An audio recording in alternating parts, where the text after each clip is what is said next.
part 2 of the last video. So, saying that is almost like my mother with me. My mother once asked me, there was my mother, my sister's husband, my father, and me. They asked me why I was upset with my mother all the time, and I gave them a very clear, honest answer. I don't like being drugged with the drugs I'm not prescribed. I don't like full bottles of Ipecac. I don't like rulers to the face. I don't like having my body changed for life with an overdose. I don't like this type of stuff, I told them. And then my mother ranted about it's just problems with his biological mother. Yeah, he was taken away from his mother at 1 year old, so that's what this has to do with. I have never ever felt any feelings to my mother. I've never really met her until adulthood. I met my biological mother, believe it or not, in my 20s. She seemed nice enough. She was able to tell me I'm Portuguese. I'm Portuguese, and she thinks Irish with a bunch. It's a white mix, so that's Irish, French, British mix with a Portuguese person. So I'm also Portuguese. I was able to learn that from her. But my biological mother, I never had any hurt feelings to. She made the right decision. She was 15 years old and pregnant. Somebody took advantage of her, and she was too young to raise a child. It's that simple. But my adopted mother, Patricia, I guess you would call her real mother. I keep wanting to say, but it's not a real mother. My real mother would be my biological mother. This would be the adopted mother, but she's the one I lived with from age 7 to 19. So I guess you could say she raised me. So does that make her my? Gets all confusing. Anyways, my adopted mother, I do have a problem with. What is my problem with her? I do not like metal rulers making marks on my face. I don't like having a neurological disorder for my entire life. I don't like that my mother lied to doctors, preventing them from giving me health care. I don't like the fact that I still can't get health care today because of my mother's choices and words. I don't like my mother poisoning me and making me feel sick. I don't like the fact that my mother slipped me pills on Halloween, making me sick to get her way. I don't like that I experienced an overdose at age 7. I don't like that my mother gave me a full bottle of Ipecac, destroying my stomach and esophagus. I don't like these things. That is my problem with my adopted mother. The problem I have with my adopted mother is that she continuously poisoned me and hurt me. My mother continued to damage my innards, my inner bodies, my organs, and my outer body. She would take metal and plastic rulers and smack me around like it's no big deal. When she wanted to, either when I did something wrong, when my mother made up something wrong, or when she wanted to send a message to my brother, like there was that one time when my nephew was home. Normally these things happen with no witnesses. But one time my nephew was there. My mother decided to give me an extra good beating to the face with a ruler. And it was face, shoulder, just swinging at me.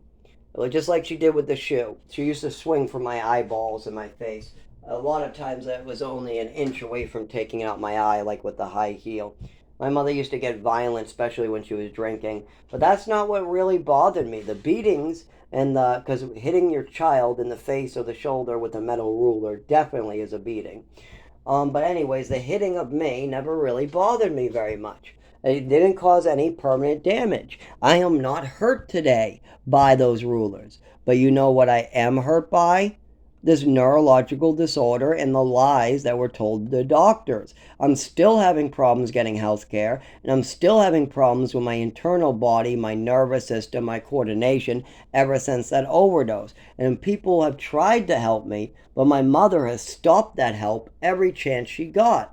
Every time a teacher or a doctor starts to try to step in with this neurological disorder or starts asking questions about the overdose that my mother calls an allergy attack from medication that she gave me, that, by the way, yes, my mother admitted that this happened. My mother already admitted that this happened at the doctor's office. But she said it was an allergy attack from medication that she gave me. Now, we know this isn't true from the symptoms and what happened that day, but we also know her next two answers mean it's not true either. The doctor asked my mother what medications were those, and my mother said she doesn't remember, she doesn't know. Then my mother changed the conversation as quick as possible and totally tried to say it wasn't important to talk about, and overrode me, and then moved me to Texas, dropping those doctors as quick as possible. But here's another one. When I mentioned this in Texas, when I mentioned my physical health in Texas to a physical doctor that was working on my physical health, I then was taken out of that doctor and out of that school and put in a cabin in New Mexico.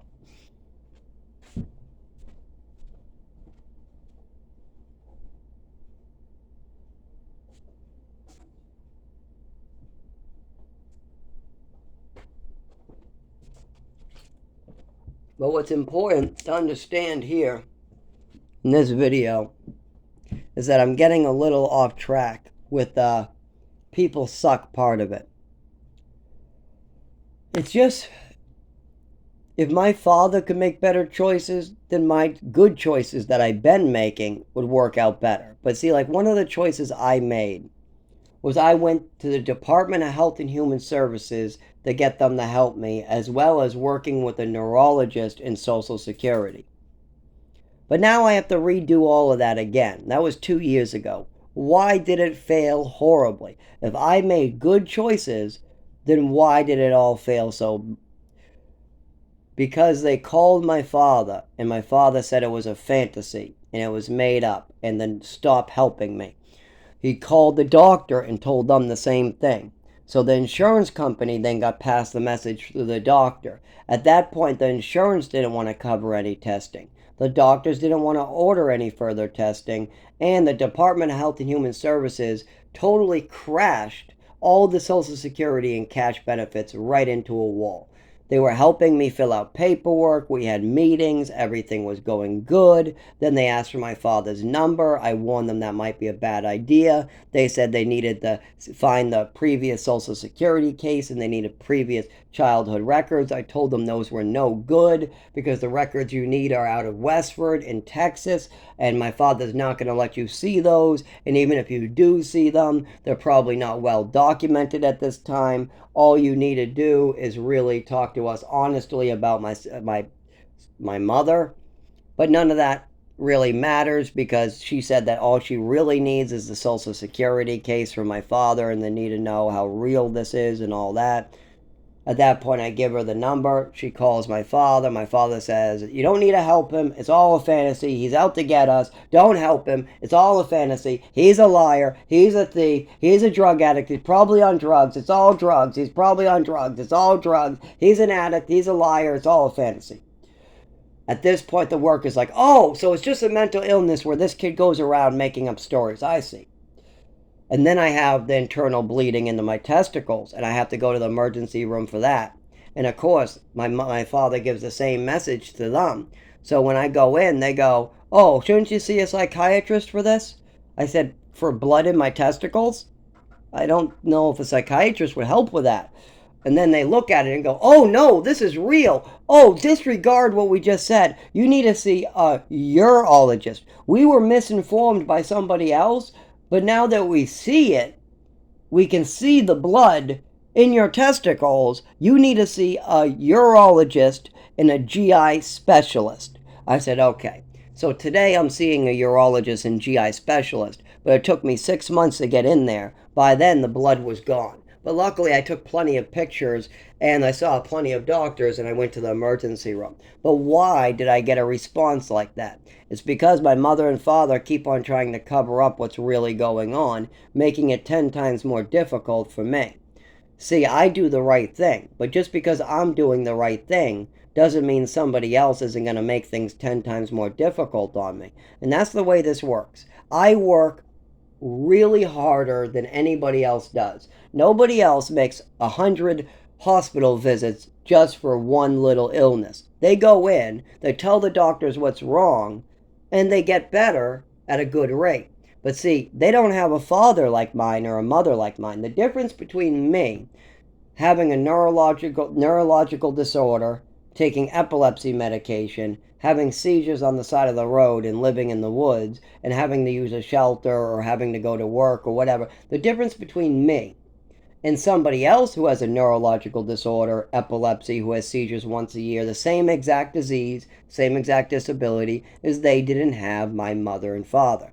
If other people had an overdose at age 7, with even the orphanage, if this happened in an orphanage, you would be given treatment. If you had a bunch of teachers and peoples around you saying you need help, If you didn't have my mother, you would get help.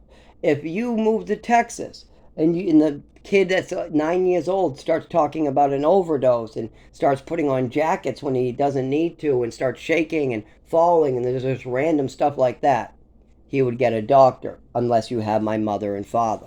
If in New Mexico, one of the kids ended up having a seizure and was left outside for 2 hours and was found unconscious, he would have never got a blanket and a cup of cocoa. He would have been driven to the emergency room unless he had my mother and father.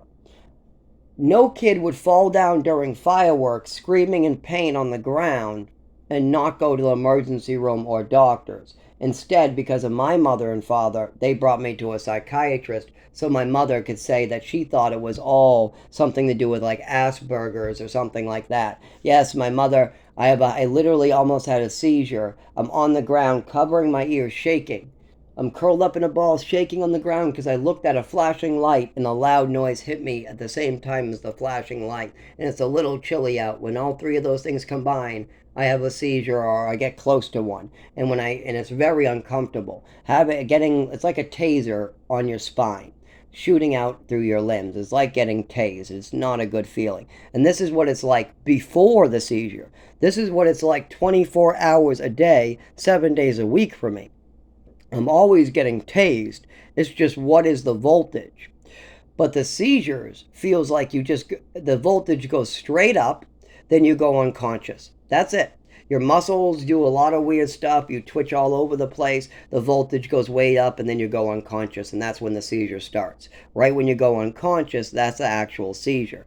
The stuff beforehand is called a neurological disorder that causes the seizure. Those are the neurological disorder.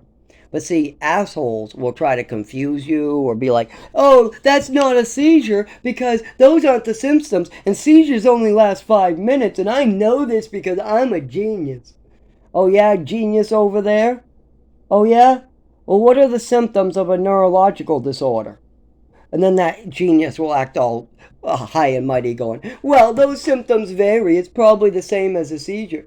Actually, there's no way to answer that question because there's over 600 different types of neurological disorders. But the neurological disorder I'm talking about is neurological disorders that are caused by overdoses during childhood from pharmaceuticals being mixed together.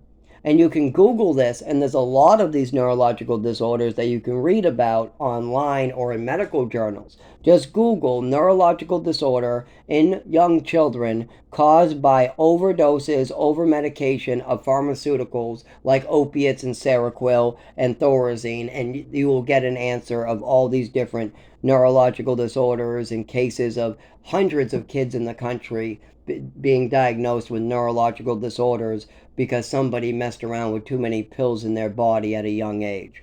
That is what I'm talking about because I've had it for 25 years. I've always had these symptoms. But the seizures, I used to only have like one every 4 years during childhood. Once when I got more head injuries, that changed. Every time I have a seizure and I wake up with severe head injuries, things are worse. Well, that's what happens when you go 25 years with